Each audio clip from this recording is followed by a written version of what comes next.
Ganesha ascribed Mahabharat by Vyas with his tusk. Written by MadanMohan Tarun, read by MadanMohan Tarun. Seer Krishna Dvaipayan Vyas had already composed the whole Mahabharat in his mind. In the beginning, it had 24,000 couplets. Later, it kept on growing to 100,000.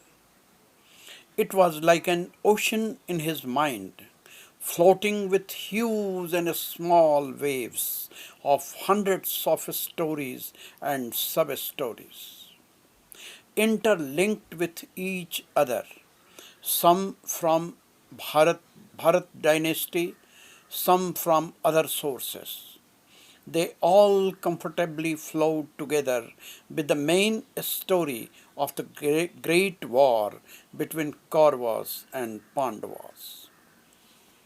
It covered complete Bhagavad Gita from the mouth of Lord Krishna.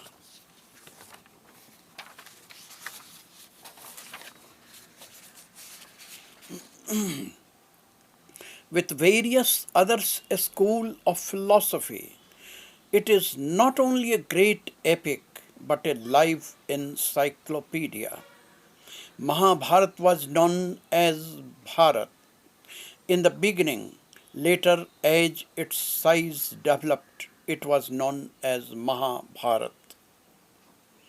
After composing this great epic in his mind, Maharshi Vyas wanted to make it available physically for the welfare of the whole human race.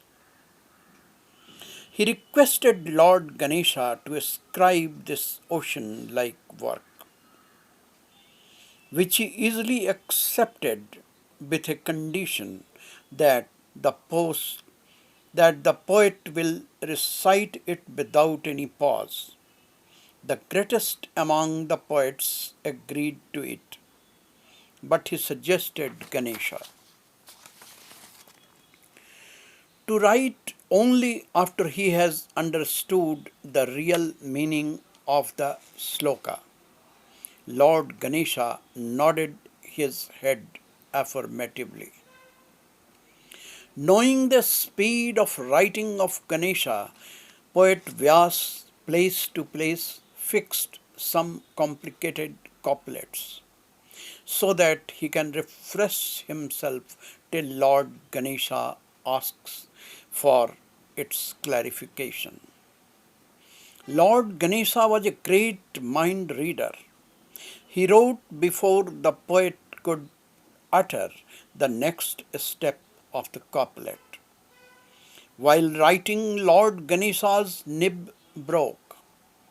He was aware of the seriousness of his job.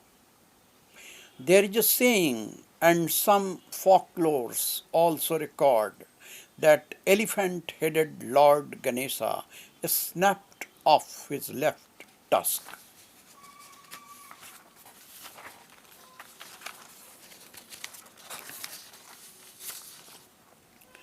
and wrote the whole Mahabharat with it.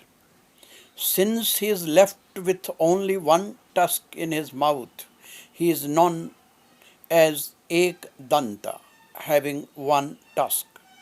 Mahabharat was first recited by Vaishampayan, the disciple of Vyas, before the king Janamejaya, great grandson of Arjun.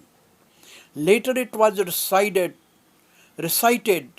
by professional Suti narrator Ugra Srava, son of Lom Harshan, in Naimisharanya. Mahabharat applied live broadcasting style for giving every detail of events taking place in the war field of Kurukshetra. Sanjay, the reporter, had still a difficult task. He had to present the war live before Dhritarashtra, who was blind from his birth and had no any clarity of image in his mind. This had made Mahabharat more pictorial. Mahabharat puts even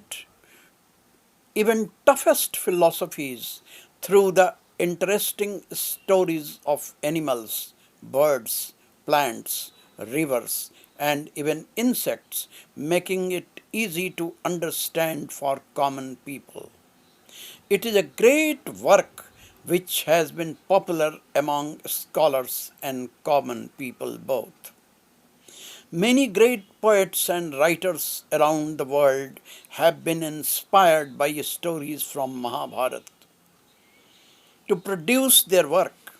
Many have used their creative skill to rewrite it in their own way. We bow down our head before the greatest among the poets, Sir Vyas, who worked, who worded visible and invisible both, to make the path of humanity towards goodness clearer.